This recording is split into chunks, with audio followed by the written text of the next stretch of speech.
Hare Krishna, my name is Isvara. Today we'll discuss the topic, what is the meaning of my existence? So I asked this question, what is the meaning of my existence? In the same way, it is meant for you to understand that it's the same question you need to ask. So I'm asking the same question, and now I'm going to elaborate on the process, on the principle of what is my existence. My existence, from one point of view, I have this bodily existence. This bodily existence, it exists based on the senses' attraction to the objects of the senses. That is, the eyes are attracted to what it can see, the tongue is attracted to what it can taste. So the senses of this body is attracted to the objects of the senses.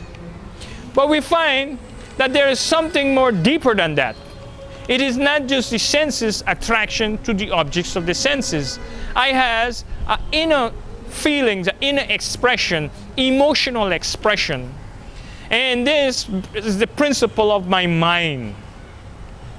So this is another existence that I has that is collating with this body. That is the existence of my mind. In the principle of the basis of the existence of my mind, it acts on the platform of, the mind acts on the platform of Isha and Dvesha. That means it accepts and it rejects. So, that is, although I see certain objects of sense gratifications, the mind, only when he tells the senses that yes, I will accept that, then the senses will go after that object. So the mind is another existence that is somehow or the other is uniting with this gross bodily existence. So then I has another existence. That existence is called the intelligence. With the intelligence, this existence of the intelligence, then on this principle, I discriminate. Although the mind accept and reject, but yet never for all, I has to, in order to accept and reject, I has to discriminate.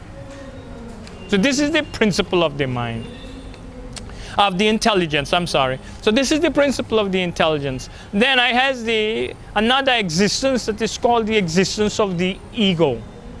When we are in bodily concept, this ego, when it is relating to this body, it is called the false ego.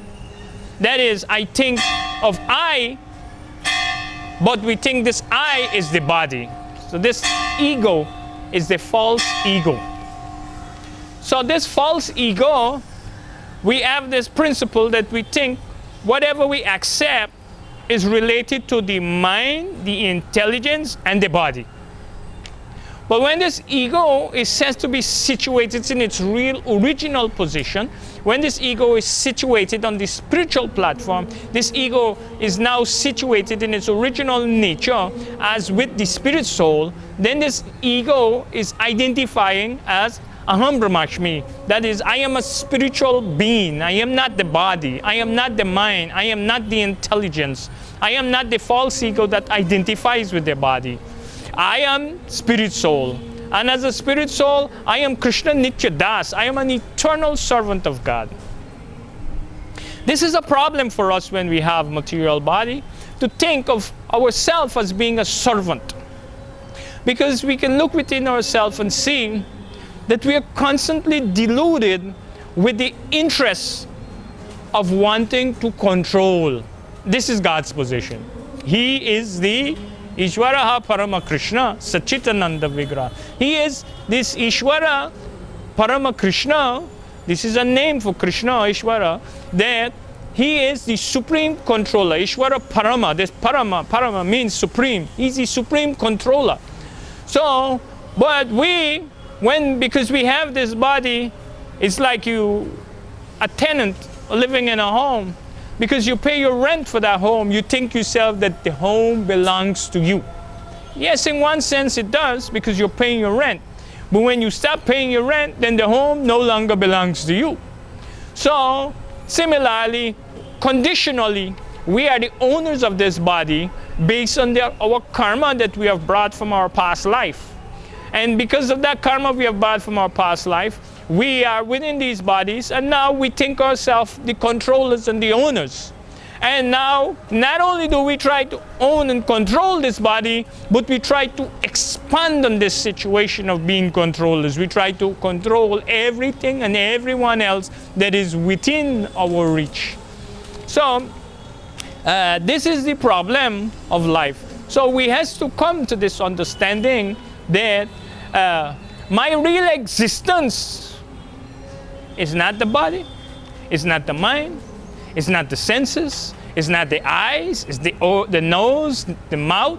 No, my real existence is not the intelligence, it's not the false ego that makes me identify with the mind, the senses, the intelligence, the body. No, I am a spiritual being, I'm a spirit soul. It is my position, my residence, that within this body that allows this body to become enabled by my presence. This body is enabled to perform activities by the presence of the soul. So my existence is a spiritual existence. And in a spiritual existence, just like we says that, yes, I am man or woman, but I come from a certain family. And this is my family lineage. So, as a spirit soul, my lineage is that I am an eternal servant of God. I don't have a better position. This is my best position. There is only one God, one controller, and one endrayer. And there is unlimited servant. And this is my position. I am just one of these servants of God. Hare Krishna.